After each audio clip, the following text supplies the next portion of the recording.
नमस्कार, मी डॉक्टर कविता राणे. लक्षवेधीमध्ये आपल्या सर्वांचं स्वागत.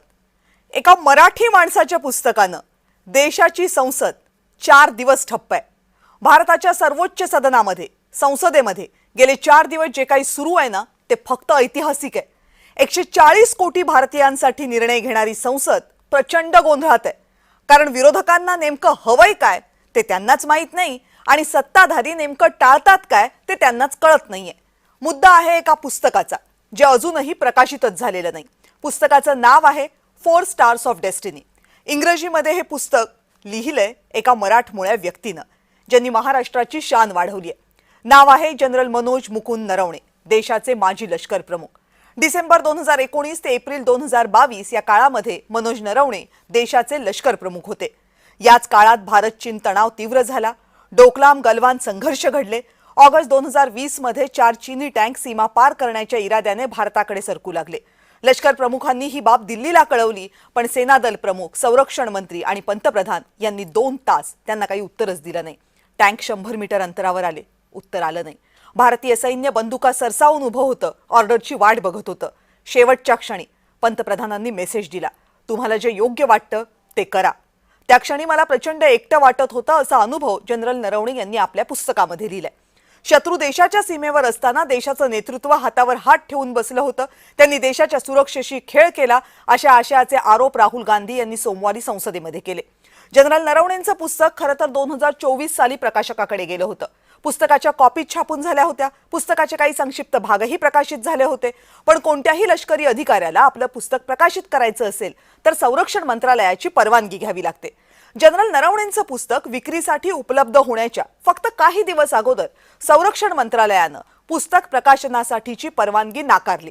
त्यामुळे या पुस्तकातला काही मजकूर माध्यमांमध्ये प्रसिद्ध झाला होता, पण संपूर्ण पुस्तक प्रसिद्ध होऊ शकलं नाही. त्यामुळे जे पुस्तक प्रकाशितच झालं नाही त्यावरून प्रश्न कसे विचारता असा गदारोळ सुरू झाला.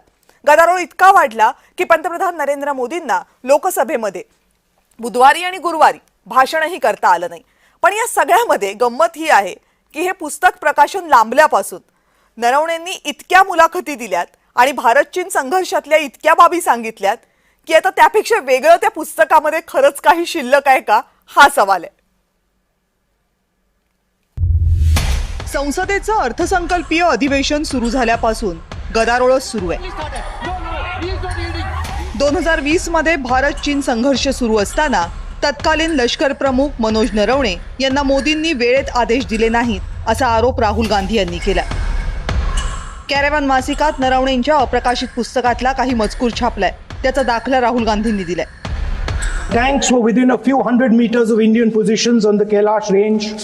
No, sir. No, sir. No, sir. The hello only started. No, no. He is not yielding. He is not yielding. Sir, sir. This is not. He is not yielding. Hello, he is not yielding. He is on the front. The defense minister cannot involve. How about you? He is starting.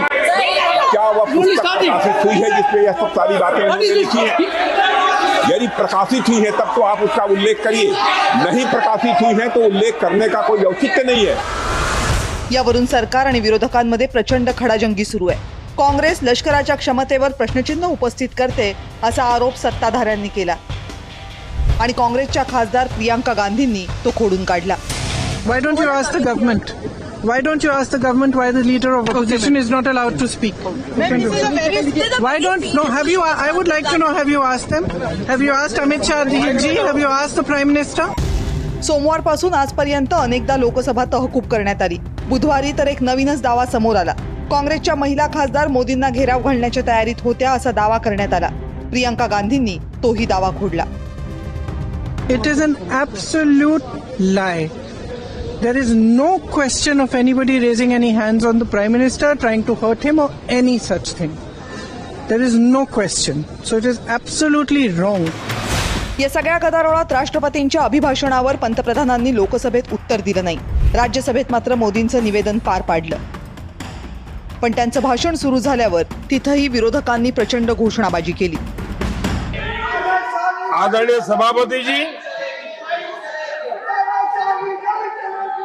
21वीं सदी का प्रथम quarter पूरा हो चुका है. मेरी एक प्रार्थना है आदरणीय खड़गे जी की उम्र देखते हुए वो बैठ करके भी नारे बोल सकते हैं तो अच्छा होगा, ताकि उनको कष्ट न हो।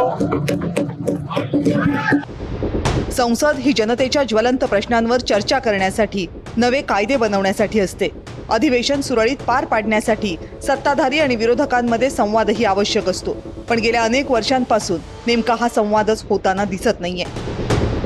देशहितापेक्षा आपापसातले मतभेद हे जास्त महत्त्वाचे वाटू लागलेत का, हा विचार सत्ताधारी आणि विरोधक दोघांनीही करायला हवा. ब्युरो रिपोर्ट, जय महाराष्ट्र. आणि याच विषयावर बोलण्यासाठी आत्ता माझ्यासोबत आहेत भाजपचे प्रवक्ते अजित चव्हाण. अजितजी नमस्कार. नमस्कार. काँग्रेसचे प्रवक्ते गोपाल तिवारी आपल्यासोबत आहेत. गोपालजी नमस्कार.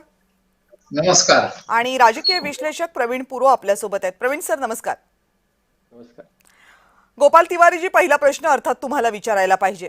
खरं तर विरोधी पक्षांना बोलू दिलं जात नाही, विरोधी नेत्यांना बोलू दिलं जात नाही, हा आरोप काही देशाच्या संसदेमध्ये आता नवा राहिलेला नाहीये. प्रत्येक अधिवेशनामध्ये हा आरोप केला जातो. पण आता या आरोपासाठी जो बेस वापरला जातोय त्यामध्ये खरंच तो बेस इतका मोठा आहे का की त्यासाठी 4 दिवस संसद ठप्प राहावी? म्हणजे हा मुद्दा नाहीये की देशाची सुरक्षा महत्वाची आहे की नाही, देशाची सुरक्षा महत्वाची आहे, पण जे पुस्तक प्रकाशित झालेलं नाहीये, ज्यातल्या बाबी अजूनही तपशील समोर आलेले नाहीयेत, लष्कराने याबाबतची काही स्पष्टता दिलेली नाही, अशा मुद्द्यावर 4-4 दिवस संसद ठप्प करावीशी वाटते. हा मुद्दा संसदेतच आला पाहिजे, बाकी कुठेही याची चर्चा होऊ शकत नाही.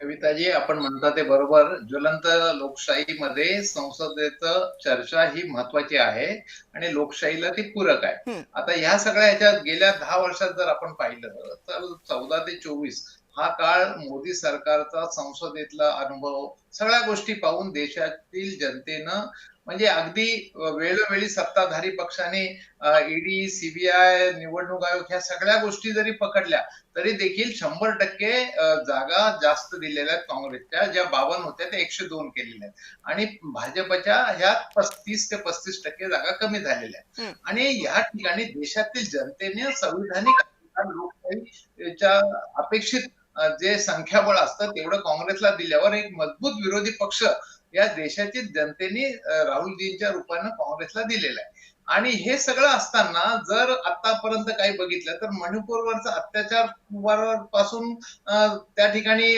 पेहलगाम, पुलगाव ह्याच्यावरच्या चर्चा कधी झाल्या? कधीच करण्याची त्यांनी मानसिकता दाखवली नाही. वारंवार सांगून देखील चर्चा कधी केलेली नाही. त्या ठिकाणी जेव्हा यांच्यावर अविश्वास ठराव आला तेव्हा त्या मणिपूरची चर्चा झाली. तर ह्या सरकारची मानसिकता जी आहे ती उत्तरदायित्वाची आहे का नाही, जबाबदारीची आहे का नाही? आता राहिला प्रश्न नरवणेंच्या पुस्तकाबद्दल. तर नरवणेंनी समक्ष आजपर्यंत या पुस्तकावर किंवा राहुलजींच्या वक्तव्यावर किंवा जे नरवणेजींनी सांगितलं, वेळोवेळी त्यांच्या मुलाखती त्या ठिकाणी प्रसिद्ध झाल्या, त्याबाबत चीनच्या बाबत त्यांनी काहीच सांगितलेलं नाही. आणि हे बाहेर मीडियामध्ये जाऊन सांगू शकत नाही का? परंतु राहुलजींना हे बोलूनच द्यायचं नाही. अनेक त्या गोष्टी. पण असं आहे, तुम्ही ज्या संघर्षाबद्दल किंवा ज्याच्याबद्दल बोलताय गोपालजी, ते माध्यमांमध्ये आलं होतं. तो संघर्ष झाला हे माध्यमांमध्ये त्याच वेळेस ऑगस्ट महिन्यामध्येच आलं होतं. असं नाहीये की ते आलं नव्हतं. बरं, नरवणेंच्या ज्या पुस्तकातल्या ज्या मजकुराचा उल्लेख आहे तोही 2024 मध्येच आला होता. मग हे सगळं आता 2026 मध्ये का समोर येतंय? त्याच्यावर ना 2026 मध्ये गदारोळ करण्याचं नेमकं प्रयोजन काय? बघा, चीनची आपल्याविषयी, भारताविषयीची भूमिका आहे, चीनचं जे आयातीचं धोरण आहे. आपण हे म्हटले होते की तुम्ही लाल डोळे दाखवून चीनची बोलत नाही, आम्ही लाल आखे बताएंगे. प्रत्यक्षात तसं दिसतंय का? आयातीमुळे चीनच्या कित्येक आपल्याला भारताला आपली आर्थिक व्यवस्था त्याच्यामुळे खालावली जाते. चीनच्या अनेक वस्तू आपल्याला घ्याव्या लागतात. आणि ह्या सगळ्या गोष्टीमध्ये चीन जेव्हा पाकिस्ताननी सांगितलं आणि देशाने सांगितलं की पाकिस्तान बरोबर चीन त्यांच्या मागं आहे. आताच्या परवाच्या हा प्रश्न काय पाकिस्तान आणि आयात निर्यात धोरणांचा नाहीये ना. हा प्रश्न आपण जितका आहे त्याच्यापुरती मर्यादित ठेवूयात. हा प्रश्न आहे की भारताच्या सीमेवर चीनी टँक आले होते का? आले असतील तर त्यावेळेस रिप्लाय द्यायला उशीर का झाला? हा प्रश्न कम्प्लिटली इनव्हॅलिड आहे का? मुळीच नाही. पण हा प्रश्न इतका मोठा आहे का 2026 मध्ये की त्यामुळे तुम्ही 4 दिवस संसद ठप्प कराल, जेव्हा की देशापुढे इतके महत्वाचे विषय आहेत, इतके महत्वाचे करार झालेले आहेत, त्यावरचे प्रश्न विचारा. शेतकऱ्यांच्या मनात प्रश्न आहेत त्यावरचे प्रश्न विचारा. ते होत नाहीये. वेळ वाया चाललाय गोपालजी, ही तक्रार आहे. बोला, भाजपचे प्रवक्ते अजित चव्हाणजी बोला. संसद चालवायची जबाबदारी कोणाची? सत्ता पक्षाची असं आहे ना? कसं विरोधकांची काहीच जबाबदारी नाही का? असं सत्ताधाऱ्यांची जबाबदारी आहे हे बरोबर आहे, पण याचा अर्थ विरोधकांनी फक्त गदारोळ घालायचा असं कसं म्हणता येईल? असं नाही ना होणार गोपालजी, म्हणजे जबाबदारी दोघांची पण आहे. त्याच्यानंतर अनेक गोष्टी आहेत, त्यांना माहित होतं एफसीन फाईल विषयीची चर्चा होऊ शकेल, इतर युरोपियन राष्ट्रांबरोबरचा 11 वर्ष ट्रेड नाही झाला. मग तुम्ही करा ना त्याच्यावर चर्चा. मग गोपालजी त्याच्यावर चर्चा होऊ देत की. येऊ शकले असते. त्यामुळे थांबा एक मिनिट, अजितजी येतील. अहो गोपालजी, तोच तर मुद्दा आहे ना, त्याच्यावर चर्चा व्हायला हव्यात आणि संसदेचं 4 दिवस कामकाज ठप्प झालंय, काही चर्चाच होत नाही. बोला अजितजी, आता बोला. येते गोपालजी तुमच्याकडे पुन्हा एकदा. अजितजी बोला. ज्या पद्धतीची असंबंध चर्चा किंवा असंबंध मुद्दे आता इथं आपण ऐकले, तशीच परिस्थिती आहे. म्हणजे मला एक गोष्ट कळत नाही, डॉक्टर कविता राणे, आपण उपस्थित केलेल्या विषयांच्या माध्यमातनं, आणि आता कसं आहे की हा सूर्य आणि हा जयद्रथ, टीव्ही वरती संसद लाईव्ह सुरू असते. अध्यक्ष नव्हते, तालिका अध्यक्ष होते, परत अध्यक्ष आले, इतक्यांदा त्यांनी विनवण्या केल्या आणि त्यांना सांगितलं की हा विषय संसदेच्या पटलावरती येऊ शकत नाही. इतर अनेक प्रश्न आहेत. म्हणजे अध्यक्ष असं सुद्धा म्हणाले कविताजी की आपल्याला सरकारवर टीका करायची असेल विविध मुद्द्यांवरती, तीही आपण करू शकता, आपलं स्वागत आहे. परंतु यांना तो विषय वगळता बोलायचंच नव्हतं. तो विषय काय आहे की जे पुस्तक अजून छापून आलेलं नाहीये. दुसरं, जनरल नरवणेंच्या मुलाखती जर आपण पाहिल्या तर ते असं काही, मला त्यांना काय नेमकं म्हणायचं होतं, कुठल्याही पद्धतीने सरकारवर टीका करायची नव्हती. बरं, हा जो सगळा संवादाचा कालावधी आहे हा 1 तास 20 मिनिटांहूनही कमी आहे. 1 तास 20 मिनिटांहूनही कमी आहे. केंद्रामध्ये लोकांनी निवडून दिलेलं जे सरकार असतं, अहो अनेक गोष्टी सुरू असतात. तुम्ही जाऊन लगेच पाकिस्तान आणि भारत हे जे संबंध आहेत यापेक्षा वेगळा पॅटर्न चीन आणि भारताचा आहे, कारण या दोन्ही देशांच्या दरम्यान मोठा व्यापार आहे. एकदम जा आणि टाका एक बॉम्ब, टाका एक अणुबॉम्ब असं नाही करता येत. त्या 1 तास 20 मिनिटाच्या कालावधीमध्ये अनेक सूत्र फिरले असतील, चर्चा झाली असतील, वेगवेगळे सल्ले घेतले गेले असतील, काय झालं असेल ते, जे काय असेल ते, त्याच्या विषयामध्ये आपल्याला संरक्षण विषयक जर आपल्याला काही माहिती हवी असेल किंवा काही चर्चा करायची असेल तर ती अशी करता येत नाही. मी एक उदाहरण देखील इथं सांगतो की भारताला पहिला अणुस्फोट करायचा होता, युरेनियम आणायचं होतं. त्याच्या पाठीमागची स्टोरी फार भारी आहे. भारतीय जनता पार्टी त्यावेळेला विरोधी पक्षात होती, काँग्रेसच्या पंतप्रधानांनी त्याच्यावर येऊ आपण, त्याच्यावर येऊ अजितजी, पण आजच्या मुद्द्यावर बोलताना मला सांगा. एक मिनिट अजितजी, आपण आजच्या मुद्द्यावर, कारण माझ्याकडे वेळ खूप जास्त नाही. अजितजी मला एक सांगा, हे सगळं मान्य आहे, हे सगळं मान्य आहे, तुमचे सगळे मुद्दे मान्य आहेत, पण एक सांगा की जर हे सगळं मान्य असेल तर देशाचे पंतप्रधान लोकसभेमध्ये राष्ट्रपतींच्या अभिभाषणावर बोलत का नाहीत? ते भाषण का टाळलं गेलं? ते थेटपणे राज्यसभेतच का केलं गेलं? त्यांना ते बोलायचं नव्हतं, पळून गेले ते. पंतप्रधानांचे धाडस नाहीये उत्तरदायित्वाची. उत्तम पद्धतीने सगळ्या गोष्टींना उत्तर दिलेलं आहे. इथेच का केलं, तिथेच का केलं, याला काही उत्तर नाही. नाही प्लीज अजितजी असं बोलू नका. अजितजी, लोकसभा आणि राज्यसभेचे प्रत्येक त्या कॉन्स्टिट्यूशनल, एक मिनिट, त्या कॉन्स्टिट्यूशनल संस्था आहेत, तिथे प्रत्येक संस्थेमध्ये प्रत्येक पटलाचं वेगळं महत्व आहे. इथे दिलं म्हणून तिथे दिलं नाही वगैरे अशी प्लीज गल्लत करू नका अजितजी. मी उत्तर देतोय, म्हणजे मला आपलं उत्तर घेण्यामध्ये इंटरेस्ट असेल तर मी बोलतो. नाही, मी तुम्हाला एवढंच सांगतेय की गल्लत करू नका. जबाबदार विरोधी पक्षांनी ऐकून आपली सगळी परिस्थिती काय आहे की सभागृह चालूच द्यायचं नाही असं या मंडळींनी ठरवलेलंच आहे. त्यामुळं अशा पद्धतीनं अनेक वर्षानंतर ही जी परंपरा आहे ती काँग्रेसनं खंडित केली, याची लाज वाटली पाहिजे. पण अजितजी असं आहे, अजितजी, मग तोच गोंधळ राज्यसभेमध्ये सुद्धा होता. अजितजी एक मिनिट ना, अजितजी मलाही विचारू देत ना, तोच गोंधळ राज्यसभेतही होता.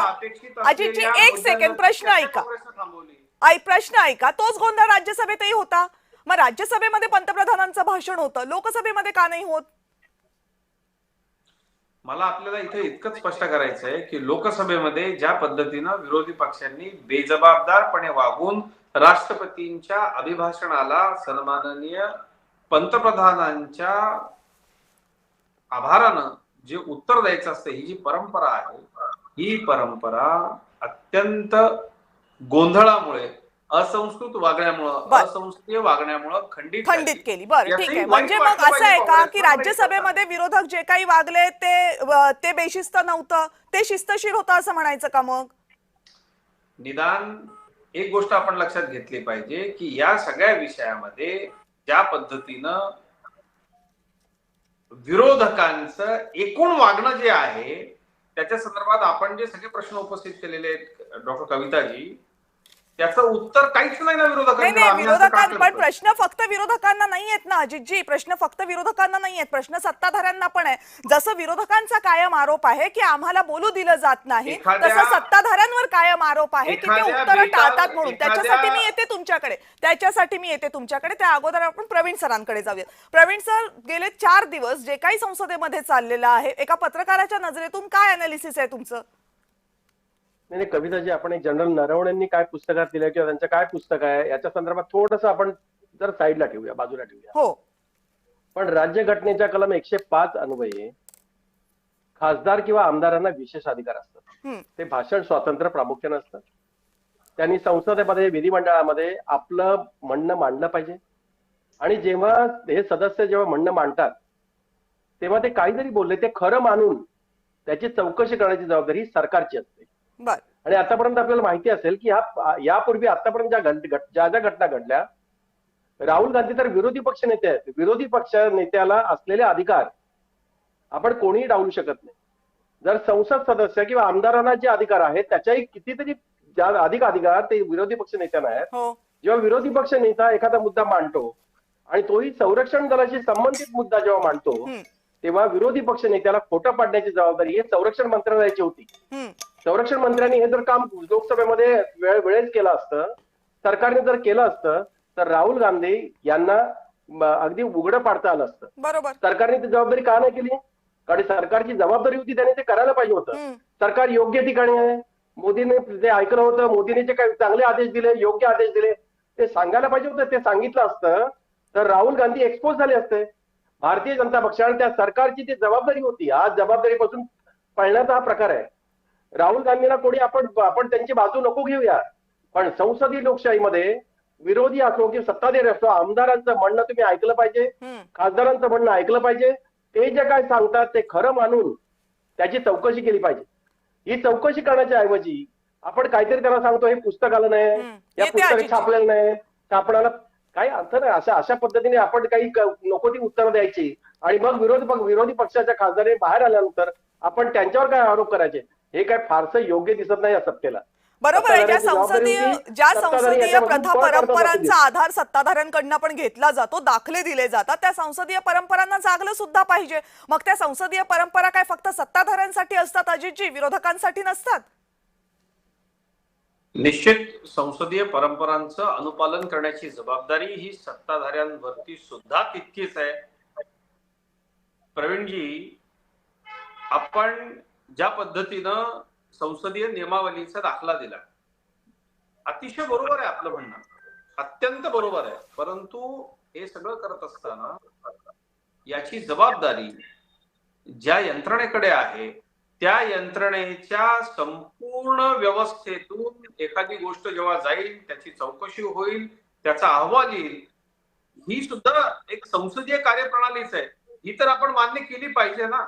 जर लष्करी अधिकाऱ्यांची एक कमिटी या विषयामध्ये, आणि मला तर म्हणजे हा विषय इतका खोल वाटतो की स्वतः नरवणे म्हणतात प्रकरण फोल आहे की नाही ते नंतर ठरवू. अजितजी, प्रकरण फोल आहे की नाही ते नंतर ठरवू. आत्ताचा जो मुद्दा आहे ना त्याच्यामध्ये तुम्ही ज्याचा दाखला देताय, तुम्ही जर असं म्हणताय अजितजी, तुम्ही जर असं म्हणताय की याच्यावर उत्तर द्यायला पाहिजे होतं, मुद्दा मुळातच तो आहे ना की जर याच्यावर संरक्षण मंत्र्यांनी उत्तर देणं अपेक्षित होतं तर मग ते का दिलं नाही उत्तर? ते उत्तर देण्याच्या ऐवजी पंतप्रधानांनी लोकसभेतलं भाषण का टाळलं? कविताजी, लष्कराच्या गणवेशातल्या आणि डेकोरेटेड ऑफिसर्सची एक कमिटी असते. ती कमिटी या सगळ्याच्या बाबतीमध्ये निर्णय घेत असते आणि बहुतांश वेळा तो विषय जर ताजा असेल, लष्कराच्या बाबतीमध्ये माझे बंधू लष्करामध्ये वरिष्ठ पदावरती सेवा बजावतात, थोडंफार ऐकून कानावरती असतं, माहिती आहे.